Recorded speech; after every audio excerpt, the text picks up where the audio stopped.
So hello, कैसे हो आप सब? आप सभी का मैं आशु अग्रवाल हमारे 5वीं क्लास में स्वागत कर रहा हूँ। मैं आज ये 5वीं क्लास के पहले मैं आप लोग से ये इंश्योर कर रहा हूँ कि आप लोग लास्ट क्लास तक जो भी हम लोग अपना प्री पोस्ट हम लोग करना सीखे थे वो सब आप लोग का कंप्लीट हो गया हो। ठीक है? प्री पोस्ट हम लोग जो जो सीखे थे भैया, प्री पोस्ट आप लोग को आराम से आ गया हो, तब जाके आप लोग आज ये वाला क्लास करने बैठे हो। ठीक है? आज वाले क्लास में मेरा टारगेट है, मैं आप लोग को 2 सम्स कराऊंगा, लेकिन 2 सम्स थोड़ा ट्रिकी रहेगा।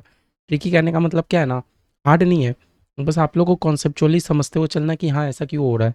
बस ऐड लिस्ट का ही खेला है, कुछ नहीं करना। मैंने बोला था ना, जो हमारा वर्किंग नोट है, वर्किंग नोट में बस हम लोग ऐड लिस्ट करेंगे तो हम लोग का कंसोलिडेटेड बैलेंस शीट बन ही जाएगा। ठीक है, चलिए स्टार्ट करते हैं हम लोग अपना केस टू, पेज नंबर 302 में।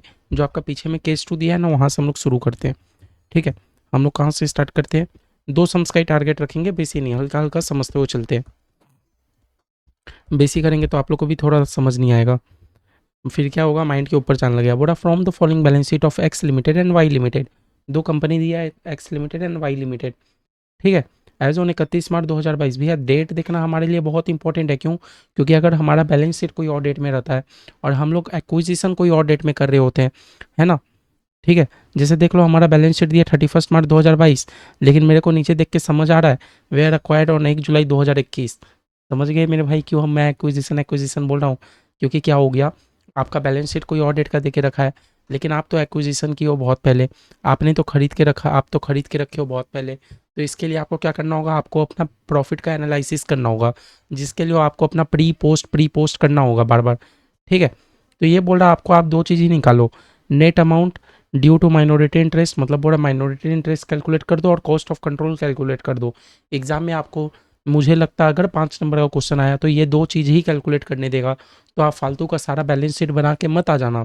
आपको अगर दो चीज़ कैलकुलेट करने बोल रहा है तो आप अच्छा से वर्किंग नोट में दोनों चीज़ कैलकुलेट करके आंसर निकाल दो। लेकिन अगर 10 नंबर का आ रहा है, आपको बैलेंस शीट भी बनाने बोल रहा है, तो आप बैलेंस शीट भी बना देना। समझे? हालांकि जहाँ तक मैंने देखा है, 70-80% चांसेस है कि आपको सिर्फ दो और चीज़ ही कैलकुलेट करने देगा। Minority interest, cost of control निकाल दो, आपका सम्स खत्म। ठीक है? इस समय भी जैसे दो चीज़ ही कैलकुलेट करने दे रहा है, लेकिन मैं तो आप लोग को पूरा ये दो चीज़ के साथ साथ मैं आप लोग को पूरा बैलेंस शीट भी बना के दिखाऊंगा। ठीक है? ये तो भैया हमें समझ आ गया, प्री पोस्ट हमें करना पड़ेगा। अच्छा, कौन होल्डिंग है, कौन सब्सिडियरी है? तो भैया हमें कैसे पता चलेगा? एक्स लिमिटेड ने इन्वेस्ट करके रखा है। एक्स लिमिटेड ने क्या करके रखा है? इन्वेस्ट करके रखा है। और वाई लिमिटेड तब मेरा हो गया सब्सिडियरी। आगे हमें क्या बोलता है? ठीक है? आगे हमें क्या बोलता है? ठीक है भैया, आगे हम लोग पढ़ते हैं। पहले हमें जितना समझ आया हम लोग पहले कुछ तो कर ले।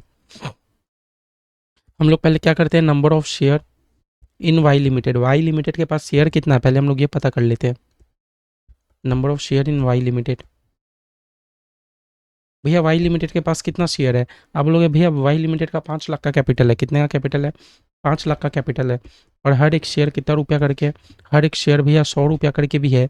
तो मेरे वाई लिमिटेड के पास 5,000 शेयर है, यस और नो? 5,000 शेयर है मेरे वाई लिमिटेड के पास, अच्छी बात है। ठीक है? और X limited invest in Y limited share.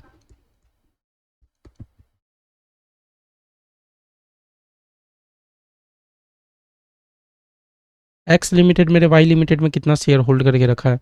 X limited मेरे वाई लिमिटेड में कितना शेयर होल्ड करके रखा है? तो लिखा है 4,000 शेयर। 4,000 शेयर। 4,000 शेयर। तो भैया ये देख के आपको समझ आ रहा है 80% का कंसोलिडेशन है। देख के हमें क्या समझ आ रहा है? 80% कंसोलिडेशन है। जिसको ये नहीं समझ आए, 4,000 डिवाइडेड बाई 5,000 इंटू 100 कर दो, 80% आ जाएगा। तो हमारा जो वर्किंग नोट वन रहता है परसेंटेज ऑफ होल्डिंग, हमारा जो वर्किंग नोट वन रहता है परसेंटेज ऑफ होल्डिंग, जो ये 5 एडजस्टमेंट सीख गया वो सब कर लिया। पहला परसेंटेज ऑफ होल्डिंग क्या है? भैया एक्स लिमिटेड कितना होल्डिंग करके रखा है? तो भैया मेरे को समझ आ रहा है एक्स लिमिटेड 80% होल्डिंग करके रखा है और माइनॉरिटी के पास 20% है, यस और नो? एक्स लिमिटेड 20%, 80% होल्ड करके रखा है, माइनॉरिटी के पास 20% होल्डिंग है। इतना क्लियर है? ये बता दो किस किस को क्लियर है। एक्स लिमिटेड भैया 80% शेयर होल्ड करके रखा है, क्योंकि 5,000 का 80% ही 4,000 होता है। जिसको नहीं समझ आ रहा है, 4,000 डिवाइडेड बाई 5,000 इंटू 100 कर दो, 80% आएगा। इतना हमें समझ आ गया, एक्स लिमिटेड 80% होल्ड करके रखा है। सेकंड भैया, हमें एनालिसिस ऑफ अपना प्रॉफिट करना होगा। हमें क्या करना होगा? हमारा प्रॉफिट एनालिसिस करना होगा, एनालिसिस ऑफ प्रॉफिट। और हम लोग जो प्रॉफिट एनालाइज करते हैं किसका करते हैं भैया? हम लोग जो अपना प्रॉफिट एनालाइज करते हैं ऑफ सब्सिडियरी का करते हैं ना, वाई लिमिटेड का, है ना? सब्सिडियरी का ही तो एनालाइज करते हैं। मुझे तो मेरा प्रॉफिट पता ही है, बस हम लोग का झमेला क्या होता है, सब्सिडियरी का कितना प्रॉफिट मैं लूँ नहीं लूँ।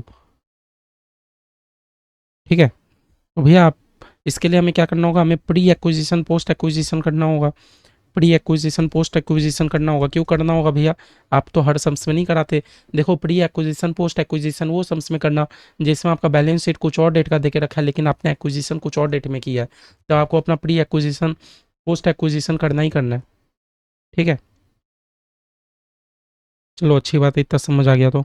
लेकिन आपका बैलेंस शीट सेम डेट का देके रखा और आपको आपने एक्विजिशन भी सेम डेट का किया, तब आपको प्री पोस्ट नहीं करना। समझ गए मेरा बात। अब मेरा बात सुनो, मेरा बात सुनो। ये प्री एक्विजिशन मतलब till date of acquisition, post acquisition मतलब एक्विजिशन करने के बाद। तो भैया ये हम लोग इसमें हम लोग क्या करते हैं, इसमें हम लोग एक्चुअली नेट एसेट्स को बंटवारा कर देते हैं। हम लोग एक्चुअली क्या कर रहे होते हैं, प्री और पोस्ट में हमारे नेट एसेट्स को बंटवारा कर दे रहे होते हैं। क्योंकि मेरा बात सुनो, अभी आपको जो भी नेट एसेट्स दिया है, नेट एसेट्स मतलब शेयर, जनरल रिजर्व, पीएल, ये तीन ही मेरा नेट एसेट्स है। मैंने बोला भी था सारे एसेट्स में से आइदर लायबिलिटी हटा दो, नहीं तो शेयर और रिजर्व वाला पार्ट ले लो, और आपका पीएल भी एक तरह का रिजर्व ही है। तो भैया ये जो आपका नेट एसेट्स है, ये जो आपका नेट एसेट्स है, आप अभी के डेट में सारा नेट एसेट्स थोड़ी ले सकते हो, है ना। तो इसीलिए हम लोग को क्या करना है, प्री पोस्ट करना है, क्योंकि आपने तो एक्विजिशन बहुत पहले किया था। तो सबसे पहले हम लोग क्या कर लेते हैं, इक्विटी में प्री पोस्ट कर लेते हैं। इक्विटी में, अब यह मेरा बात सुनो, इक्विटी आपके पास कितने का है, मेरे सब्सिडियरी के पास इक्विटी है 5 लाख का। हम लोग देखते हैं एसेट्स का एडजस्टमेंट दे के रखा है, द इन्वेस्टमेंट का एक्विजिशन दे के रखा है। तो भैया मेरे इक्विटी से रिलेटेड कोई एडजस्टमेंट ही नहीं दे के रखा, इक्विटी से रिलेटेड कोई एडजस्टमेंट ही दे के नहीं रखा। तो हम ये डिम्ड करते हैं कि मैंने जब एक्विजिशन किया था तब भी इक्विटी शेयर 5 लाख का ही था, और मेरे आने के बाद भी 1 रुपया का चेंजेस नहीं हुआ। हम लोग ये डिम्ड कर रहे हैं क्योंकि भैया इक्विटी शेयर से रिलेटेड एक भी एडजस्टमेंट देके नहीं रखा है, ध्यान से देखो। तो हम ये डिम्ड करते हैं। प्री एक्विजिशन मतलब till date of acquisition, pre acquisition मतलब जिस दिन एक्विजिशन हुआ उस दिन भी इक्विटी 5 लाख का ही था, आने के बाद 1 रुपया का चेंजेस नहीं हुआ। आते हैं भैया सेकंड हम लोग अपना जनरल रिजर्व में, सेकंड में हम लोग आते हैं अपना जनरल रिजर्व में।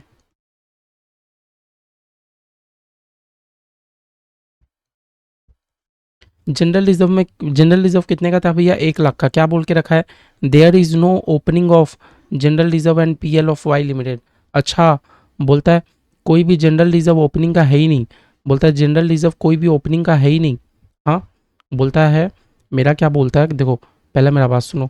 बोलता है कोई भी ओपनिंग जनरल रिजर्व है ही नहीं, ओपनिंग है ही नहीं मतलब साल के स्टार्टिंग में। हम्म, मेरा बात सुनो, इसको ऐसे लिखो, एज ऑन पहले 1/4 का लिखते हैं ना, जनरल रिजर्व एज ऑन कितना तारीख, 1/4, 1/4/21, 1 अप्रैल के दिन क्या कोई भी जनरल रिजर्व है, बोरा ओपनिंग के दिन तो कोई भी जनरल रिजर्व है ही नहीं। तो ओपनिंग के बाद सारा जनरल रिजर्व कितना हो गया, 1 लाख का क्लोजिंग में आ गया। मेरा बात समझो, यही तो हम लोग लास्ट दिन कर रहे थे। ओपनिंग था तो ओपनिंग बैठा दे रहे थे, फिर बाद में बैठा दे रहे थे, लेकिन नीचे साफ साफ बोल दिया there is no opening of general reserve, बोरा ओपनिंग में जनरल रिजर्व है ही नहीं, जो हुआ सब आने के बाद हुआ। अब एक बात मेरा सुनो, आपने एक्विजिशन कब किया, आपने 1 जुलाई को किया। 1 जुलाई मतलब 30 जून, अप्रैल, मई, जून, 3 महीना का आपका प्री एक्विजिशन है और 9 महीना का आपका पोस्ट एक्विजिशन है। यस और नो, इतना बात आप लोगों को क्लियर है, बताओ। यही बात मैं लास्ट दिन भी बोल रहा था, है ना। 3 महीना का आपका प्री एक्विजिशन है, 9 महीना का आपका पोस्ट एक्विजिशन है। यस और नो, 3 महीना का प्री एक्विजिशन है, 9 महीना का पोस्ट एक्विजिशन है। हाँ भैया ये भी समझ आ गया, ओपनिंग कुछ था नहीं। तो भैया 1 लाख, ये 1 लाख तो पूरा 12 के बराबर है। मेरे को ये 1 लाख में से 3 महीना का इधर करना होगा, है ना। मेरे को कुछ टाइम एडजस्टमेंट करना होगा जनरल रिजर्व में, मेरे को जनरल रिजर्व में कुछ टाइम एडजस्टमेंट करना होगा कि नहीं, ये बता दो। हाँ भैया करना होगा। क्या करना होगा, सुनो। आप बोलोगे भैया ये 1 लाख जो है ये तो पूरा 12 के बराबर है ना, लेकिन 3 महीना तो आपका प्री वाला पीरियड था, तो आपका कितना आएगा, ये आएगा आपका 25,000। तो भैया आप बोलोगे 25,000 आप यहाँ ऐड कर दोगे, 25,000 हम यहाँ से लेस कर देंगे। समझे, ये हो गया मेरा जनरल रिजर्व का एडजस्टमेंट। किस किस को समझ आया, कुछ नहीं है। लास्ट दिन जब जो हम लोग कर रहे थे वही चीज़ आज हम लोग स्प्रीड में कर दिए। इक्विटी शेयर से रिलेटेड कोई भी एडजस्टमेंट नहीं देके रखा था, हम क्या मान लिए, इक्विटी जो मेरा प्री के टाइम था वही अभी भी चलते आ रहा है, 1 रुपया का चेंजेस नहीं हुआ। आते हैं जनरल रिजर्व में, जनरल रिजर्व का क्या बोला, 1 भी रुपया आपका ओपनिंग था ही नहीं जनरल रिजर्व में। क्या बोला, जनरल रिजर्व आपका ओपनिंग था ही नहीं, there is no opening of general reserve. तो भैया और अभी तो मेरे जनरल रिजर्व में 1 लाख दिख रहा है, लेकिन भैया आपका तो पोस्ट का पीरियड 9 महीना का ही था, आप तो इसमें पूरा 12 महीना का लिख दिए। 3 महीना का हटा के हम लोग यहाँ ऐड कर दिए, यहाँ से लेस कर दिए। इतना समझ आया। आते अब अपना किस में, अपना पीएल में। पीएल तो पीएलबी सबसे पहले हम लोग कब का लिखेंगे, 1/4/21 का लिखेंगे, एकदम ओपनिंग साल के शुरुआती दिन। देखो क्या बोल रहा है, there is no opening of PL. अच्छा, पीएल का भी कुछ रुपया ओपनिंग था ही नहीं, पीएल भी कुछ था ही नहीं। तो अभी आपका पीएल कितना दिख रहा है भैया, 75,000 का पीएल दिख रहा है। लेकिन भैया वही बात हो गया, ये 75 तो पूरे 12 महीना का आपने लिख दिया, इसमें से 3 महीना हम लोग को प्री में ऐड करना होगा। तो क्या करेंगे हम लोग, टाइम एडजस्टमेंट करेंगे। हम लोग पीएल का भी क्या करेंगे, टाइम एडजस्टमेंट करेंगे। ठीक है, चलो कर देते हैं। क्या करोगे आप बोलोगे भैया 75,000 जो है वो तो 12 महीने का है, लेकिन 3 महीने का आपको उससे हटाना होगा ना। भैया हो गया 18,750। तो आप बोलोगे 18,750 में यहाँ ऐड करता हूँ और मैं यहाँ से लेस कर देता हूँ। लो, मैंने कम करके मैंने वहाँ पर ऐड कर दिया, हो गया टाइम एडजस्टमेंट। ये सम्स तो भैया ऐसा तो हम लोग लास्ट दिन किए थे, इसी में तो हम लोग का गहरा चर्चा हो रहा था लास्ट की क्लास में। समझ आया, समझ आया, कुछ नहीं, बस इक्विटी जैसा था लिख दिया, जनरल रिजर्व जैसा था टाइम एडजस्टमेंट कर दिया, पीएल जैसा था टाइम एडजस्टमेंट कर दिया। ठीक है, इतना तो हो गया। अभी अब हमें एक और एडजस्टमेंट हमें बोल के रखा है, द एसेट्स। यहाँ तक पहले बताओ, यहाँ तक क्लियर है कि नहीं। हाँ भैया यहाँ तक क्लियर है। आगे हमें क्या बोलता है, the assets of Y limited. बोलता है वाई लिमिटेड का जो एसेट्स है, भैया वाई लिमिटेड का मैं ये सब एसेट्स का बात करूँ कि मैं ये वाला एसेट्स का बात करूँ, बात तो एक ही है, क्योंकि नेट एसेट्स मतलब तो एक ही चीज़ होता है। इधर आप ये एसेट्स में से वो माइनस कर दो, इधर आप इक्विटी रिजर्व पीएल ये सब ले लो। बड़ा assets of Y limited include the equipment worth rupees 1.5 lakh. अच्छा, बोला पता है, बोला आपको पता है वाई लिमिटेड के पास एक एसेट था 1.5 लाख का, जिसको कि 1,25,000 में रीवैल्यू किया गया था। समझो क्या बोल रहा है, वाई लिमिटेड के पास एक एसेट था 1.5 लाख का, जिसको 1,25 में रीवैल्यू किया गया था। कहने का क्या मतलब है, जो मेरे वाई लिमिटेड है ना, वाई लिमिटेड के पास 1.5 लाख का एसेट था, जिसको कि हम लोग 1,25,000 में रीवैल्यू कर लिए थे। एक्चुअली मैं आप लोग को बता दूं, जो मेरी कंपनी के पास एसेट होती है ना, उसका रीवैल्यूएशन होता है। रीवैल्यूएशन मतलब हम लोग कभी कभी एज पर मैनेजमेंट डिसीजन हम लोग कंपनी का एसेट का दाम बढ़ा देते हैं या कम कर देते हैं। तो वैसे ही वाई लिमिटेड ने क्या किया, अपना 1.5 लाख का एसेट को 1,25,000 में रिकॉर्ड कर लिया। तो भैया इससे क्या हुआ, वाई लिमिटेड अपना एसेट्स को 25,000 में कम में रिकॉर्ड की, यस और नो। इससे क्या इफेक्ट पड़ा, वाई लिमिटेड अपना एसेट को 25,000 कम में रिकॉर्ड की, यस और नो। हाँ, साफ साफ बोल रहा है, the asset of Y limited, assets में एक 1.5 लाख का एसेट था, जिसको 1,25 में रिकॉर्ड किया गया था। इससे क्या हुआ, वाई लिमिटेड अपना एसेट को 25,000 कम में रिकॉर्ड कर ली, यस और नो। वाई लिमिटेड अपना एसेट्स को कम में रिकॉर्ड कर ली। हाँ, वाई लिमिटेड अपना एसेट्स को कम में रिकॉर्ड कर ली। तो भैया इससे क्या हुआ, मेरा एसेट्स का वैल्यू बढ़ा कि घटा, भैया घटा ना। तो आप लोग क्या करोगे ना, आप लोग इसी में एनालिसिस ऑफ प्रॉफिट में ही आप लोग क्या लिख दोगे, revaluation of profit, revaluation of asset. Asset क्या हुआ अल्टीमेट में, बढ़ा कि कम हुआ, भैया कम हुआ। तो आप भी क्या करोगे, 25,000 माइनस कर दोगे, है ना। और प्री में करोगे, प्री मतलब जिस दिन एक्विजिशन हुआ। हालांकि क्वेश्चन आपको अलग से मेंशन करे कि आने के बाद इस दिन को रिवैल्यू हुआ, तो हम लोग उस दिन को करेंगे, लेकिन भैया यहाँ कुछ मेंशन नहीं था, तो हम लोग प्री में ही एडजस्टमेंट कर दिए। समझे, कुछ नहीं किए, बस हम लोग ये देखे कि मेरा एसेट्स का वैल्यू कम हुआ है, हम लोग कम कर दिए। कोई दिक्कत की बात नहीं है, कोई दिक्कत की बात नहीं है। ठीक है, इतना हो गया, बस आपका सम्स खत्म, आपका प्रॉफिट एनालिसिस हो गया, प्रॉफिट एनालिसिस हो गया। तो ये हो गया आपका भैया 5,18,750, ये हो गया आपका।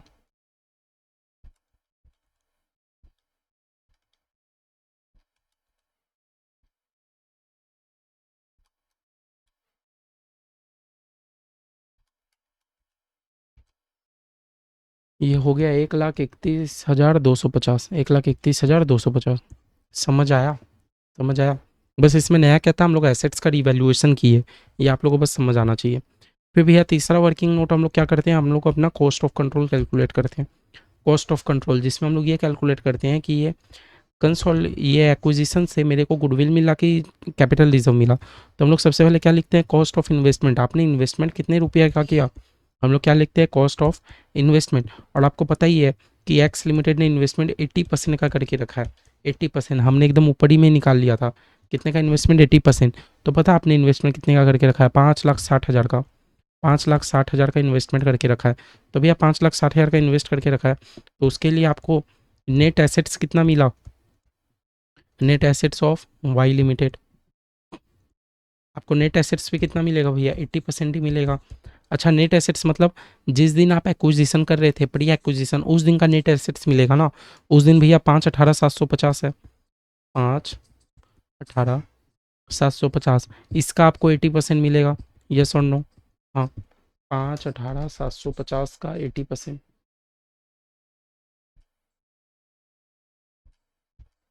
तो आपको पता है कितना रुपया का चीज़ मिला? आपको 4,15,000 का आपको एसेट मिल गया। तो बता, एक्सेस रुपया आपने जो पेमेंट किया वो क्या निकल गया? आपका गुडविल निकल गया। जो एक्सेस रुपया आपने पेमेंट किया वो आपका क्या निकल गया? गुडविल निकल गया। क्या निकल गया? 1,45,000 का आपका गुडविल निकल गया। इतना भी हमें क्लियर है। चौथा हम लोग क्या कैलकुलेट अपना करेंगे? Minority interest. चौथा हम लोग कैलकुलेट करेंगे माइनॉरिटी इंटरेस्ट। माइनॉरिटी इंटरेस्ट मतलब वो वाला पार्ट जो कि मेरी कंपनी ने, वो वाला शेयर जो कि मेरी कंपनी ने एक्वायर नहीं करके रखा है। जैसे मेरी कंपनी 80% एक्वायर करके रखी है, तो 20% एक्वायर नहीं करके रखी है। माइनॉरिटी वाले तो बोलेंगे भैया मेरे को प्री एक्विजिशन का भी 20% दे दो, पोस्ट का भी 20% दे दो, है ना, क्योंकि उन लोग का राइट 20% का है। माइनॉरिटी बोलेंगे मेरे को आप प्री एक्विजिशन का भी 20% दे दो और अपना पोस्ट एक्विजिशन का भी 20% दे दो। माइनॉरिटी बोलेंगे मेरे को दोनों का 20% चाहिए, है ना। बाकी कैलकुलेशन तुम लोग अपना करते रहो। तो देखो, माइनॉरिटी वाले क्या बोलेंगे कि सुनो, आपने जो प्री एक्विजिशन किया 5,18,750, इसका मेरे को 20% एक ठो पकड़ा दो। मतलब कितना हो गया? 1,03,750। कितना हो गया? 1,03,750। और माइनॉरिटी बोलेंगे जो आपका पोस्ट है, पोस्ट में कितना है? 1,31,250, 1,31,250, 1,31,250, इसका भी 20% मेरे को दे दो। मतलब 26,250, 26,250। माइनॉरिटी बोलेंगे दोनों जगह से मेरे को 20% पकड़ा दो। मैंने दे दिया, बस। तो माइनॉरिटी वाले के नाम पे टोटल 1,30,000 रुपया चला गया। एंड द लास्ट हमारा पॉइंट क्या बन जाएगा? Consolidated reserve and surplus. हालांकि आपको क्वेश्चन खाली कॉस्ट ऑफ कंट्रोल और माइनॉरिटी इंटरेस्ट निकालने बोला था। देखो क्या बोला था? खाली माइनॉरिटी इंटरेस्ट और कॉस्ट ऑफ कंट्रोल। तो आप एग्जाम में कंसोलिडेटेड रिजर्व एंड सरप्लस मत ही बनाना। लेकिन मैं क्यों बना रहा हूँ? क्योंकि मैं आप लोग को पूरा बैलेंस शीट बना के दिखाऊंगा ना, इसीलिए कंसोलिडेटेड रिजर्व एंड सरप्लस। देखो, कंसोलिडेटेड रिजर्व एंड सरप्लस में पहले होल्डिंग का तो जाएगा ही, रिजर्व एंड सरप्लस। तो होल्डिंग का एक जनरल रिजर्व है, एक पीएल है ना। होल्डिंग का क्या? एक जनरल रिजर्व है, एक पीएल है। होल्डिंग का जाता है, मैंने बोला था कंसोलिडेटेड में। जनरल रिजर्व है 1,50,000 रुपया का, और होल्डिंग का पीएल कितने का है? पीएल है 2,00,000 रुपया का। और साथ ही में भैया, साथ ही में होल्डिंग बोलेगा सुनो, इस दिन तक तो मैं आपका शेयर एक्वायर कर लिया था, मेरे आने के बाद आपने जो भी प्रॉफिट कमाया, मेरे आने के बाद आपने जो भी प्रॉफिट कमाया, इसका भी तो 80% मेरे रिजर्व में जाएगा, है ना। बोलेगा मेरे आने के बाद जो पोस्ट एक्विजिशन है, पोस्ट एक्विजिशन का भी तो 80% मेरा हिस्सा है। पोस्ट एक्विजिशन का 80%, 80% उसने शेयर होल्ड करके रखा है ना, तो वो भी तो मेरा हिस्सा है। मतलब 1,31,250 का 80% भी तो उसका हिस्सा है, मतलब 1,05,000। लो, हो गया। तो final consolidated reserve and surplus में इतना जाएगा,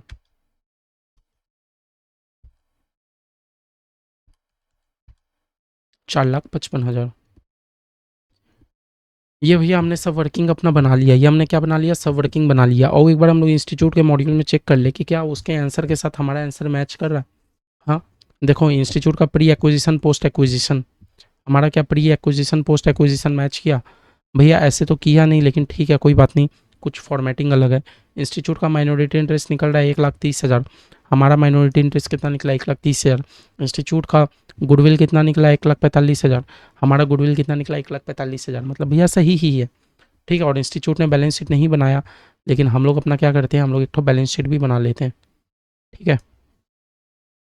हम लोग क्या कर लेते हैं, एक ठो बैलेंस शीट बना लेके साइड में ही दिखा दूँ, साइड में ही कर दूँ। सब चीज़ तो बना दिया, आप लोग खाली कर लेना, रुको, क्योंकि टाइम वेस्ट होगा ना अननेसेसरी। फिर आप लोग घर में एकदम प्रॉपर फ्रेश में बना लेना। देखो शेयर किसका जाएगा? शेयर खाली होल्डिंग का जाएगा 15 लाख।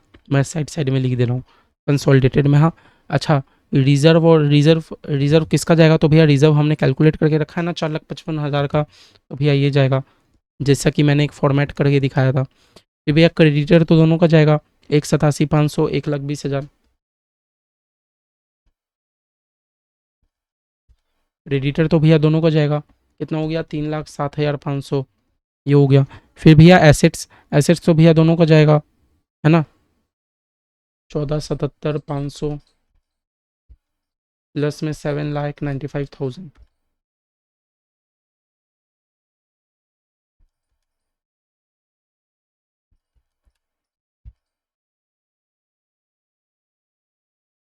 बाईस 72,500। भैया ये इन्वेस्टमेंट क्या हो जाएगा आपका, कैंसिल हो जाएगा। फिर भैया आपका क्या माइनॉरिटी इंटरेस्ट 1,30,000 का आ जाएगा, माइनॉरिटी इंटरेस्ट 1,30,000 का आ जाएगा। फिर भैया गुडविल 1,45,000 का, आप गुडविल साइड रिकॉर्ड कर दो 1,45,000। ठीक है, चलो सब आपने आई थिंक रिकॉर्ड कर ही दिया। आपका बैलेंस शीट तो मैच होना चाहिए, बैलेंस शीट आपका क्या होना चाहिए, मैच होना चाहिए। चलो करते हैं, 15 लाख प्लस में 4,55,000 प्लस में 3,07,500 प्लस में 1,30,000। भैया इधर आ रहा आपका 23,92,500।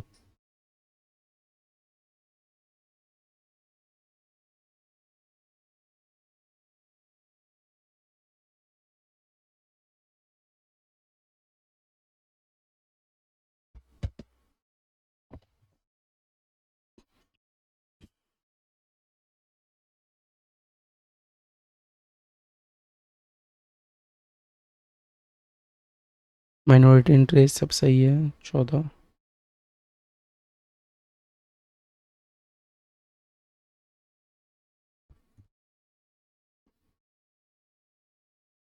यहाँ आ रहा 23,92,500। भैया इधर कितना आ रहा है 22,72,500 प्लस में 24,17,500। 24,17,500 देख लो डिफरेंस। आप बोलोगे भैया बैलेंस शीट पे डिफरेंस कैसे आ गया, तो मैं बोल रहा हूँ देखो डिफरेंस क्यों नहीं आएगा।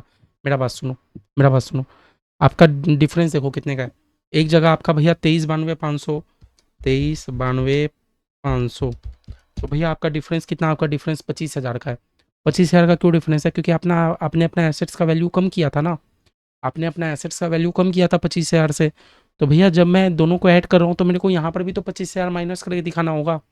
मतलब बात समझ रहे हो, आपने अपना एसेट्स को क्या किया था, रीवैल्यू किया था, याद है कि भूल गए, याद है कि भूल गए। आपने अपना एसेट्स को रीवैल्यू किया था, 25,000 रुपया आपने कम किया था, कम किया था कि बढ़ा दिया था, भैया कम किया था। तो आप दोनों का एसेट्स को ऐड करो, 14,77,500 प्लस में 7,95,000, जो आया उसमें से 25,000 हटा दो, फिर लिखो 22,47,500, और आपका देखना मैच हो जाएगा। ठीक है, आपने अपना एसेट्स को रिवैल्यूएशन किया था तो आपने माइनस नहीं किया, माइनस तो भैया करना पड़ेगा।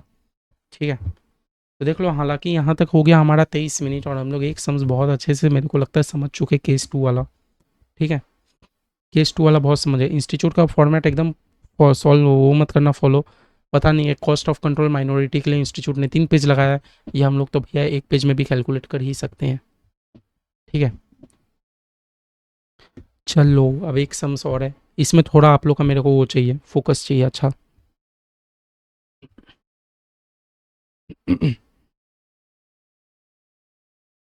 5 तक तो हमने कर ही लिया था, 6।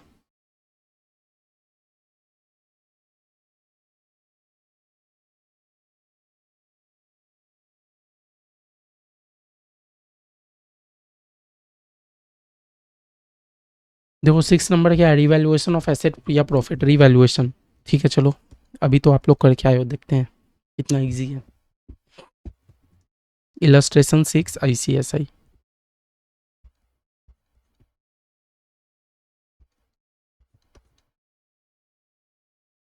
बोलता है the following are the balances of P limited and it subsidiary Q limited. देखो बता दे रहा हमें कि ये सब्सिडियरी है, नहीं बताए तो क्या हम लोग अपना नहीं समझ पाएंगे, हाँ भैया देख के तो हम लोग पता कर ही लेंगे। ठीक है, एज ऑन 31 मार्च 2023। भैया सबसे पहले हम लोग ये देख लेते हैं क्या हमें प्री पोस्ट वाला गेम खेलना पड़ेगा या नहीं।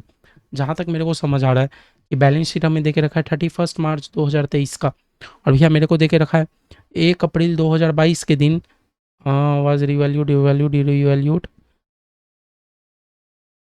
क्या देके रखा है 1 अप्रैल 2010, ये क्या देके रखा है? हम्म, कंपनी खरीदा था 1 अप्रैल 2010 को, ये कैसा बात है? 1 अप्रैल 2010 सही है, मैं बस ये जानना चाह रहा हूँ। नहीं, 1 अप्रैल 2010 नहीं होगा मेरे को लगता है, 1 अप्रैल 2010 नहीं होगा, ये होगा 1 अप्रैल 2022, मिस प्रिंट है, ये 1 अप्रैल 2022 करो हाँ। तो भैया देखो ये समझ आ रहा है कि following are the balance sheet of 31 March 2023 का हमें बैलेंस शीट देके रखा है, और आप 1 अप्रैल 2022 के दिन आप क्या कर रहे हो, आप कंपनी में शेयर इन्वेस्ट किए, ठीक है जैसा है। चलो हम लोग अपना पहले क्या बना लेते हैं, नोट 1 बना लेते हैं, सॉरी नोट 1 नहीं, पहले हम लोग ये पता करेंगे कि मेरे क्यू लिमिटेड के पास कितना शेयर है ना, number of share in Q limited.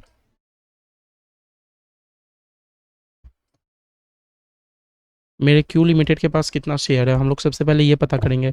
तो भैया क्यू लिमिटेड के पास 4 लाख का कैपिटल है, 4 लाख का कैपिटल है, और हर एक शेयर कितना रुपया का, हर एक शेयर भैया 100 रुपया का। तो आप बोलोगे मेरे क्यू लिमिटेड के पास 4000 शेयर है, मेरे क्यू लिमिटेड के पास 4000 शेयर्स तो है, चलो अच्छी बात है। अब हम लोग ये पता करेंगे पी लिमिटेड ने क्यू लिमिटेड के ऊपर कितना इन्वेस्ट करके रखा है। तो आप लिखोगे पी लिमिटेड इन्वेस्ट इन Q limited shares, P limited ने क्यू लिमिटेड के ऊपर कितना शेयर इन्वेस्ट करके रखा। तो भैया मेरे को क्वेश्चन साफ साफ दिया है 3600 शेयर्स, पी लिमिटेड ने 3600 शेयर्स में इन्वेस्ट करके रखा है। चलो ये भी हो गया, तो भैया हमारा वर्किंग नोट 1 तो बन ही जाएगा। Percentage of holding, percentage of holding, किसके पास कितना परसेंटेज ऑफ होल्डिंग है बताओ। मेरे को तो जहाँ तक समझ आ रहा है पी लिमिटेड के पास 90% होल्डिंग है, और माइनॉरिटी के पास 10% है।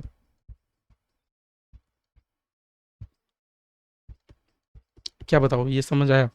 भैया 90% कैसे, क्योंकि देखो ना 4000 का 90% जो 3600 होता है। आप लोग एग्जीक्यूटिव लेवल का एग्जाम दे रहे हो, ये बेसिक बेसिक कैलकुलेशन तो आई थिंक आप लोग से मेरे को उम्मीद है आप लोग कर पा रहे होगे, ठीक है। इतना हो गया। अब भैया क्योंकि यहाँ हमें बैलेंस शीट देख रखा है 31 मार्च 2023 का, और कंपनी अक्वायर किया है 1 अप्रैल 2022 को, है ना। बैलेंस शीट देख रखा है 31 मार्च 2023, कंपनी एक्विजिशन हो रहा है 1 अप्रैल 2022। तो भैया यहाँ पर हमें क्या करना होगा, यहाँ पर हमें प्री पोस्ट वाला एनालिसिस ऑफ प्रॉफिट करना होगा। तो हमारा वैसे ही नोट 2 क्या बन जाएगा, एनालिसिस ऑफ प्रॉफिट।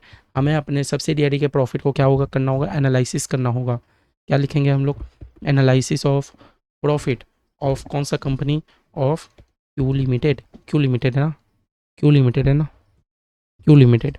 हमें अपना जो सब्सिडियरी है उसका प्रॉफिट को क्या करना होगा, एनालिसिस करना होगा। और एनालिसिस हम लोग कैसे करेंगे, हम लोग प्री पोस्ट में करेंगे, प्री एक्विजिशन पोस्ट एक्विजिशन।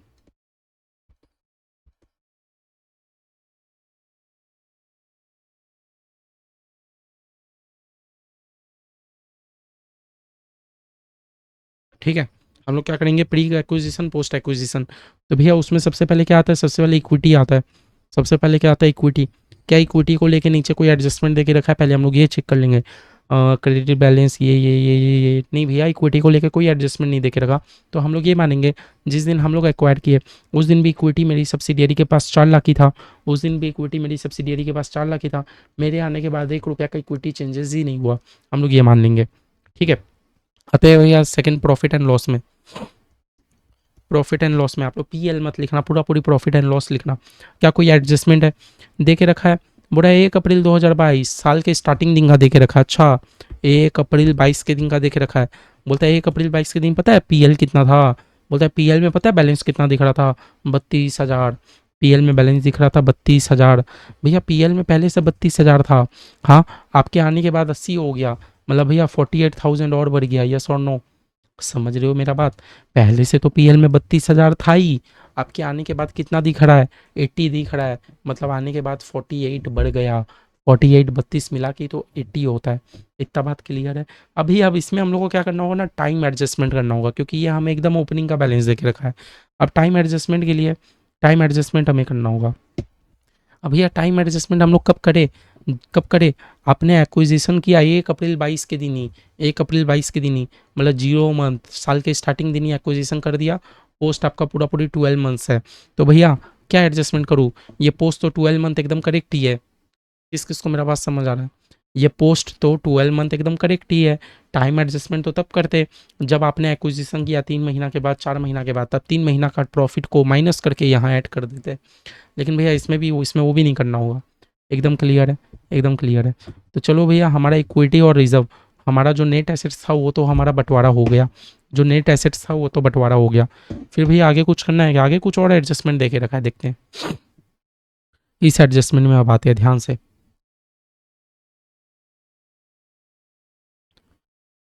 बोलता है इक्विपमेंट है ऑफ एक्स लिमिटेड, बोलता है एक्स लिमिटेड के पास ना एक इक्विपमेंट है, ठीक है, एक्स लिमिटेड के पास एक इक्विपमेंट है जो कि रीवैल्यूड बाई पी लिमिटेड, जिसको ना रीवैल्यू पी लिमिटेड नहीं किया था। बोला हमारे एक्स लिमिटेड के पास एक इक्विपमेंट है जिसको रीवैल्यू कौन किया था? हमारे पी लिमिटेड नहीं किया था, हम मेरे होल्डिंग नहीं किया था, ठीक है। 20% above it book value of 4 lakh. बोला पता है, पता है, हाँ पता है, मेरे मेरे जो पी लिमिटेड है उसने 4 लाख, सुनो मेरा बात, मैं आपको साइड में एक नोट बनाता हूँ। P limited acquired on, P limited किस दिन अक्वायर किया? पी लिमिटेड अक्वायर किस दिन किया? तो भैया पी लिमिटेड अक्वायर करता है 1 अप्रैल 22 के दिन, 1 अप्रैल 22 के दिन, उस दिन आपका, ठीक है, पी लिमिटेड 1 अप्रैल 2022 के दिन अक्वायर किया। उस दिन बुक वैल्यू ऑफ इक्विपमेंट उस दिन आपका इक्विपमेंट का बुक वैल्यू कितना था? उस दिन आपका इक्विपमेंट का बुक वैल्यू कितना था? देखो ना लिखता है, एक इक्विपमेंट था क्यू लिमिटेड के पास, है ना, was revalued by P limited, इसको रीवैल्यू कर दिया मेरा होल्डिंग। बुक वैल्यू था 4 लाख का, उसका 20% अबव दिखा दिया, मतलब बुक वैल्यू कितना था? 4 लाख था, 4 लाख का बुक वैल्यू था, ठीक है। रीवैल्यूएशन कितना हो गया? रीवैल्यूएशन, रीवैल्यूएशन कितना हो गया? अबव 20%, मतलब बोला इससे भी 20% ज़्यादा रीवैल्यूएशन हो गया, मतलब 4 लाख का 20% 80,000 का ज़्यादा रीवैल्यू हुआ है, ये कहने का मतलब है ना, समझो बात। बोला एक मेरे क्यू लिमिटेड के पास एक इक्विपमेंट है, देखो ना मेरे क्यू लिमिटेड के पास एक इक्विपमेंट है, हाँ, was revalued by P limited, इसको कौन रिवैल्यू करता है? मेरा पी लिमिटेड जो होल्डिंग है वो क्या कर देता है? रिवैल्यू कर देता है। मेरे जो क्यू लिमिटेड के पास एक इक्विपमेंट है उसको मेरा होल्डिंग ना रिवैल्यू कर देता है, दाम बढ़ा देता है या घटा देता है। जैसे लास्ट समय हम लोगों ने क्या किया था, दाम घटा दिया था तो हमने माइनस कर दिया था, कोई झमेला नहीं था। इस समय बढ़ा दिया तो ऐड कर देंगे, कोई वो झमेला नहीं है। लेकिन ध्यान से समझो, 20% above it's book value of 4 lakh. बोला पता उस दिन बुक वैल्यू कितना था? 4 लाख। उस दिन बुक वैल्यू कितना था? 4 लाख। उस दिन बुक वैल्यू कितना था? 4 लाख। और उसने पता है रिवैल्यूएशन कितना कर दिया? 20%, मतलब 4 लाख का 20% 80,000 का रिवैल्यूएशन कर दिया। तो भैया मेरे को इतना तो समझ आ रहा है, मेरे को इतना समझ आ रहा है, रिवैल्यूएशन, रिवैल्यूएशन में आपका 80,000 बढ़ा था ना, इक्विपमेंट का रिवैल्यूएशन हुआ है।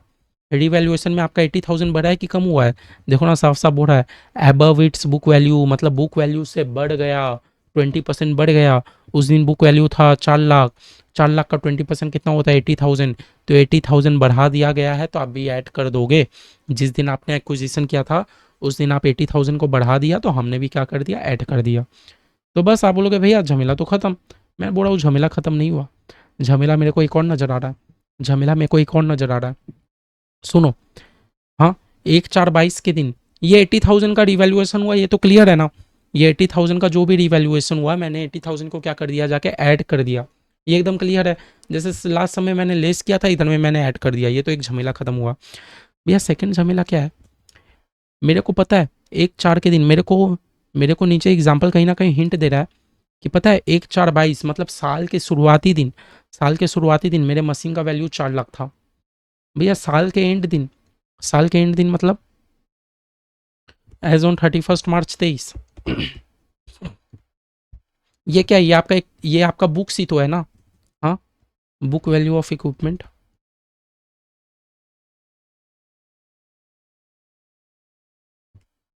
आपको कितना नजर आ रहा है? आपको कितना नजर आ रहा है भैया? मेरे को तो 380 नजर आ रहा है। समझे। देखो ये जो 80,000 था ये तो ऐड हो गया, ये मेरे को कोई दिक्कत का बात नहीं है, 80,000 उसने बढ़ाया, मैंने ऐड कर दिया, ये तो कोई दिक्कत का बात नहीं है, समझ आया। लेकिन याद रखना जो भी आप 20% मारोगे, ये 380 में मत मारना, ये आपको 4 लाख बोल के रखा है, समझे। अभी यहाँ मेरा कहने का मतलब है, मेरे को नीचे नोट से एक जगह बोलता है कि पता है 1/4/22 के दिन आपका बुक वैल्यू कितना था, मैंने बोला कितना था, वो बोलता है 1/4/22 के दिन आपका बुक वैल्यू 4 लाख था। मैंने बोला ठीक है, मैंने बोला 1 साल के बाद तो मेरे को बुक वैल्यू 380 का दिख रहा है, भैया ये कैसे हो गया। हाँ, मेरा बुक वैल्यू का दाम कम कैसे हो गया भैया, क्या मैंने अपना मशीनरी बेच दिया। भैया देखो आगे से हम लोग नहीं मानेंगे बेच दिया, क्योंकि अगर बेचने का डिटेल होता तो क्वेश्चन हमें स्पेसिफिकली मेंशन करता, आप कभी थोड़ी मान लोगे कि आपने एसेट अपना सोल्ड कर दिया।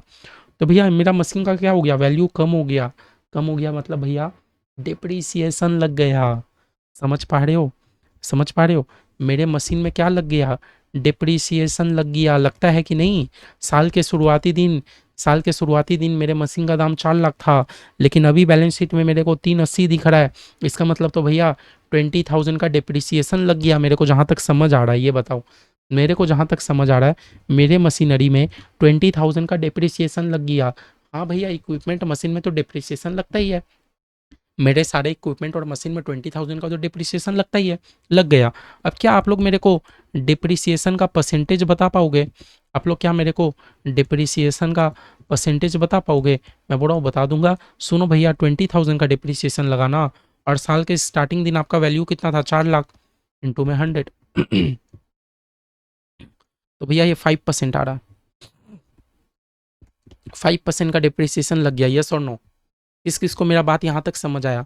आप बोलोगे भैया ये जो 4 लाख है आप कहाँ से निकाल के लाए, देखो ना मेरे को साफ साफ बोल रहा है 1 अप्रैल 22 के दिन, हाँ एक ना मशीन रिवैल्यू हो गया था 20% above it book value of 4 lakh, मतलब बुक वैल्यू मेरा 4 लाख था, उसके 20% अबव में रिवैल्यूएशन हो गया, समझ रहे हो बात। तो भैया मेरे को इतना समझ आ रहा है पूरे साल भर 20,000 का डिप्रिसिएशन लग गया, और मैं परसेंटेज का बात करूँ तो 5% का डिप्रिसिएशन लग रहा है। चलो भैया डिप्रिसिएशन लगता है, कोई मुझे दिक्कत नहीं है, मुझे बस दिक्कत है ये जो आपने एसेट रिवैल्यूएशन किया, ये जो आपने एसेट रिवैल्यूएशन किया, इसके कारण आपका सुनो मेरा बात, ये डिप्रिसिएशन हो गया, देयरफॉर एसेट आपने कितने का रिवैल्यूएशन किया, आपने एसेट का रिवैल्यूएशन कितने का किया था, 80,000 का किया था कि नहीं। तो ये 80,000 में भी तो 5% का डिप्रिसिएशन लगेगा, और डिप्रिसिएशन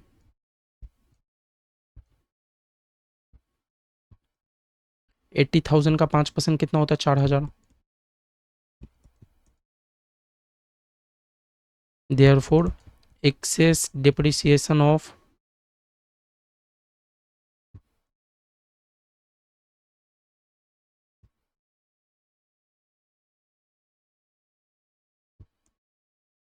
क्या आपको मेरा लिखा हुआ बात समझ आ रहा है। भैया मेरा बात सुनो, मेरे को जब डिप्रिसिएशन पता चल रहा है कि मेरी कंपनी में इक्विपमेंट है 5% का डिप्रिसिएशन लगता है, और भैया मेरे को 5% कैसे पता चला, सिंपल, मेरे को नोट में दे के रखा कि स्टार्टिंग के दिन मेरे मशीनरी का वैल्यू था 4 लाख, और एंड के टाइम मेरे को बैलेंस शीट में देख के पता चला 380, मतलब भैया मेरे को पता चल गया थ्रू आउट द ईयर 20,000 का डिप्रिसिएशन लगा है, थ्रू आउट द ईयर 20,000 का डिप्रिसिएशन लगा है, परसेंटेज में मारूँ तो 5% का डिप्रिसिएशन लग गया।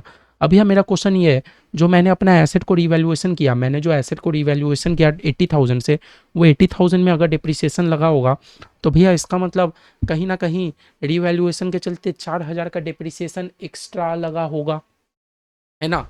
आपने अपना एसेट को क्या कर दिया, रिवैल्यूएशन कर दिया, ये रिवैल्यूएशन के चलते आपको आपका एसेट्स में 4,000 का डिप्रिसिएशन एक्स्ट्रा लगा होगा कि नहीं। तो आपको भैया क्या डिप्रिसिएशन का एडजस्टमेंट नहीं करोगे, हाँ भैया करोगे। आप बोलोगे भैया पता है मेरे आने के बाद थ्रू आउट द ईयर एक एसेट है जिसमें 4,000 का डिप्रिसिएशन लगा है, लो मैंने वो भी रिकॉर्ड कर दिया, समझ आ रहा है। देखो रिवैल्यूएशन वाला तो आप लोग के लिए एकदम क्लियर है, रिवैल्यूएशन वाला तो आप लोग के लिए एकदम क्लियर है कि जितना बढ़ा घटा आप बस उतना एडजस्टमेंट कर दिए।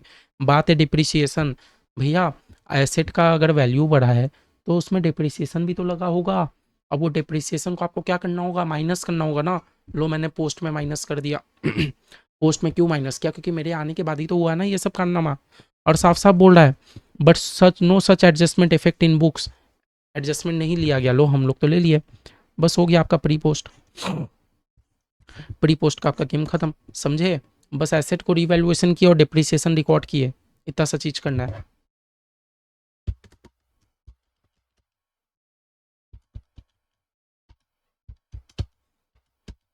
ये हो गया आपका भैया 5,12,000।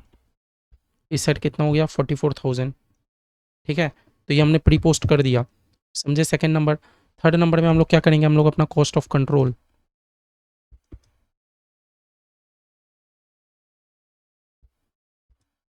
कॉस्ट ऑफ कंट्रोल में हम लोग क्या निकालेंगे, कॉस्ट ऑफ इन्वेस्टमेंट। मेरे ख्याल से आप लोग को डिप्रिसिएशन वाला पॉइंट क्लियर है। कंपनी ने कितना परसेंट इन्वेस्ट करके रखा है, कंपनी ने 90% का इन्वेस्टमेंट करके रखा है, 90% का इन्वेस्टमेंट करके रखा है। और 90% का इन्वेस्टमेंट का रुपया कितना हो रहा है, तो मेरे भाई 5,60,000 रुपया हो रहा है, जैसा कि मैं देख पा रहा हूँ 5,60,000 हो पा रहा है। ठीक है, लेकिन हम लोग क्या करेंगे इसमें से minus net assets of Q limited. Q limited का नेट एसेट्स जो कि 90%, हम लोग उस दिन जिस दिन एक्विजिशन हुआ था उस दिन का नेट एसेट्स लेंगे ना। तो भैया जिस दिन एक्विजिशन हुआ था उस दिन रीवैल्यूएशन वगैरह सब लेके 5,12,000 का नेट एसेट्स था। कितने का नेट एसेट्स था, 5,12,000। इसका भैया हम लोग का हिस्सेदारी कितना, 90% मेरा हिस्सेदारी, बस। तो भैया हो गया 4,60,800। तो फाइनली आपने जो एक्सेस रुपया पेमेंट किया वो क्या चीज़ का पेमेंट किया होगा, गुडविल। और अगर भैया आपका कैपिटल रिजर्व आता है तो आप उसको लाइबिलिटी साइड रिकॉर्ड कर लोगे। 99,200 का आपका क्या निकल गया, गुडविल निकल गया। ठीक है, फोर्थ नंबर इसके बाद ही हम लोग क्या कैलकुलेट करेंगे, हम लोग अपना माइनॉरिटी इंटरेस्ट।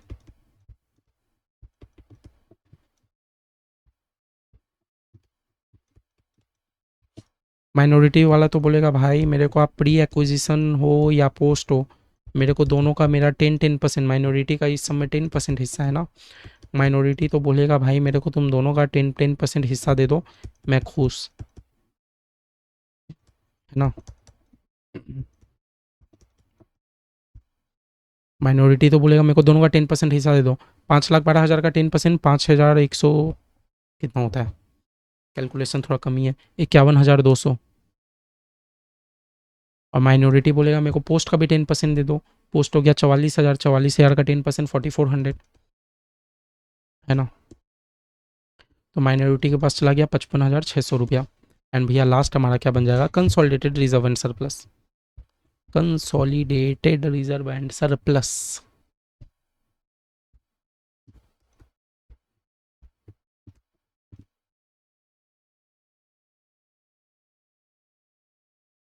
तो भैया कंसोलिडेटेड रिजर्व एंड सरप्लस में पहले होल्डिंग अपना तो लिखेगा। होल्डिंग के पास एक ही रिजर्व एंड सरप्लस है जो कि है प्रॉफिट एंड लॉस। मेरे होल्डिंग के पास एक ही रिजर्व एंड सरप्लस है जिसका नाम है प्रॉफिट एंड लॉस। कितने का है भैया, 2 लाख का है, 2 लाख। सब्सिडियरी का नहीं आता, मैंने आपको बोला था, है ना। और उसमें भैया होल्डिंग बोलेगा जिस दिन मैंने अक्वायर कर लिया, एक्विजिशन के बाद जो पोस्ट एक्विजिशन का पीरियड है उसका भी तो प्रॉफिट मेरे में ट्रांसफ़र करो। मैं बोल रहा हूँ ठीक है कर देता हूँ। मैंने बोला कोई बात नहीं, पोस्ट एक्विजिशन का 90% भी तो हिस्सा तुम्हारा। पोस्ट एक्विजिशन जो भी मेरी कंपनी प्रॉफिट कमा रही है नहीं कमा रही है उसका भी तो 90% हिस्सा तुम्हारा। मैंने बोला हाँ। तो लो, पोस्ट एक्विजिशन कितने का है भैया, 44,000। 44,000 का 90% कितना होता है, 44,000 का 90% 39,600। मैंने बोला ये भी तुम्हारा, लो। कंसोलिडेटेड रिजर्व एंड सरप्लस कितना हो गया, 2,39,600 हो गया। तो भैया पांचों हमने बना लिया। अब हम लोग अपना बना सकते हैं कंसोलिडेटेड बैलेंस शीट। हमें क्या बनाने बोला है, कंसोलिडेटेड बैलेंस शीट। अब हम लोग अपना आराम से बना सकते हैं कंसोलिडेटेड बैलेंस शीट। लो लो। और हम लोग इंस्टीट्यूट की तरह से बनाएंगे, हम लोग अलग से कोई नोट्स टू अकाउंट्स नहीं बनाएंगे, ठीक है। जैसा इंस्टीट्यूट एक्सेप्ट कर रहा है आंसर हम लोग ऐसा बना लेंगे। Particulars amount in rupees. क्या लिखोगे, कंसोलिडेटेड बैलेंस शीट ऑफ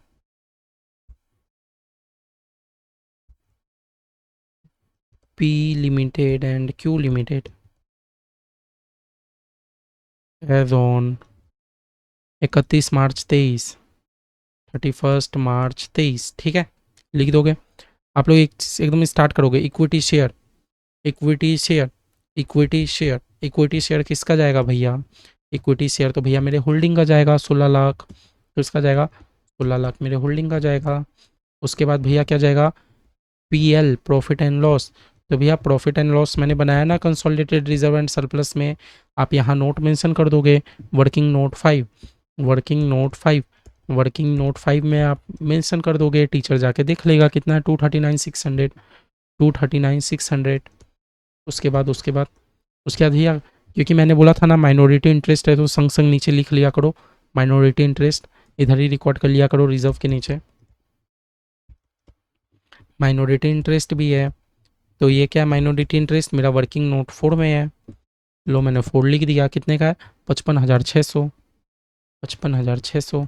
उसके बाद क्या क्या है, उसके बाद एक्सटर्नल लाइबिलिटीज़ है।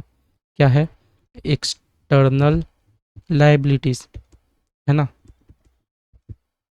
एक्सटर्नल लाइबिलिटीज़ मेरे दोनों कंपनी का है, पी लिमिटेड का भी है, क्यू लिमिटेड का भी है। पी लिमिटेड का लाइबिलिटी कितना, 30 लाख। क्यू लिमिटेड का लाइबिलिटी कितना, 19,20,000। 19,20,000। तो भैया टोटल मेरा लाइबिलिटी कितना हो गया, 49,20,000। ठीक है, 30 और 19, 49,20,000। ठीक है, क्योंकि एक्सटर्नल लाइबिलिटी तो हम लोग दोनों का लिखेंगे। ठीक है भैया, ये इन्वेस्टमेंट तो आएगा नहीं। हाँ, इक्विपमेंट में आते हैं, इक्विपमेंट मेरे को पता है इक्विपमेंट गलत ही होगा, लेकिन हम लोग देखते हैं, एक बार ट्राई करते हैं। भैया पी लिमिटेड का कितना इक्विपमेंट, क्यू लिमिटेड का कितना पी लिमिटेड का भैया 10 लाख, उसका 3,80,000। उसका कितना, 3,80,000। ठीक है, ये तो भैया हम लोग लिख दिए दोनों का।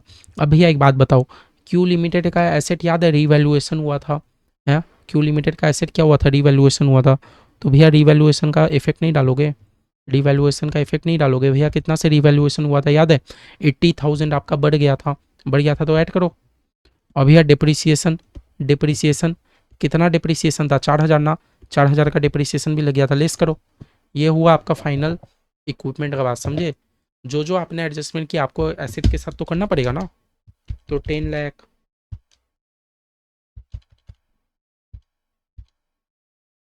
प्लस में 3,80,000, लेकिन भैया 80,000 का रिवैल्यूएशन हुआ था, लेकिन 4,000 का डिप्रिसिएशन भी लग गया था। फाइनली आपका हो गया 14,56,000। समझे बात, समझे, समझे कि नहीं समझे बताओ, ये क्लियर है। हम्म? और भैया लास्ट हम लोग आते हैं अपना अदर एसेट्स में। इन्वेस्टमेंट तो कैंसिल आउट हो जाएगा, नहीं आएगा। लास्ट हम लोग अपना आते हैं अदर एसेट्स में। भैया अदर एसेट्स दोनों का आएगा, है ना, दोनों का आएगा। पी लिमिटेड का भी आएगा, क्यू लिमिटेड का भी आएगा। पी लिमिटेड का कितना, 32,40,000। और मेरे क्यू लिमिटेड का कितना, 20,20,000। तो भैया दोनों का मिला के कितना हो गया,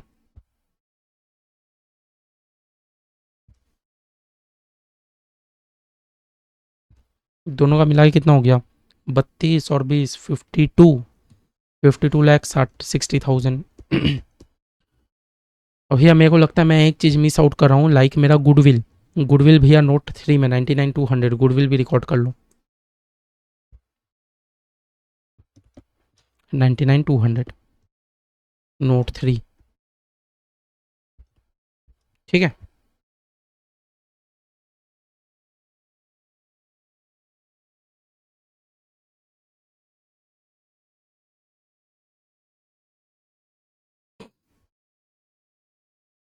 तो देखो जो जो था मैंने इधर सब लिख दिया है।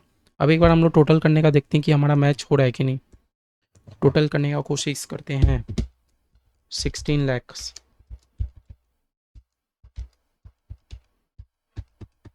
प्लस में 2,39,600 प्लस में 55,600 प्लस में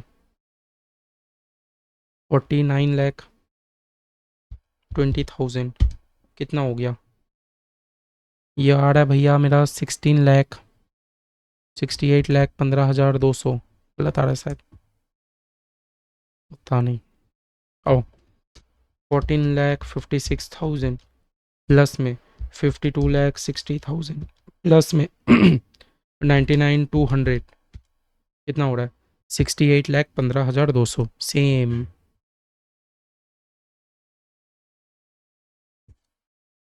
68,15,200। और ये देख लो हमने बना लिया हमारा कंसोलिडेटेड बैलेंस शीट, समझे। तो जो ऊपर में खेला था बस हमारा नोट में था, एनालिसिस ऑफ प्रॉफिट में था, बाकी नीचे का तो सब सेम ही था। वो क्या अपना 68,15,200, 68,15,200 सब मैच।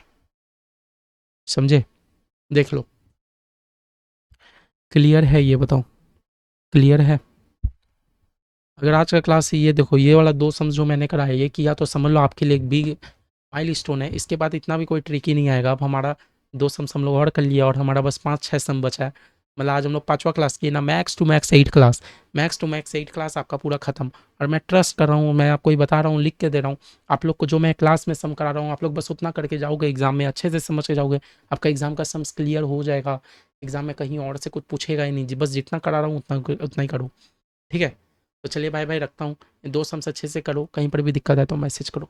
Bye bye.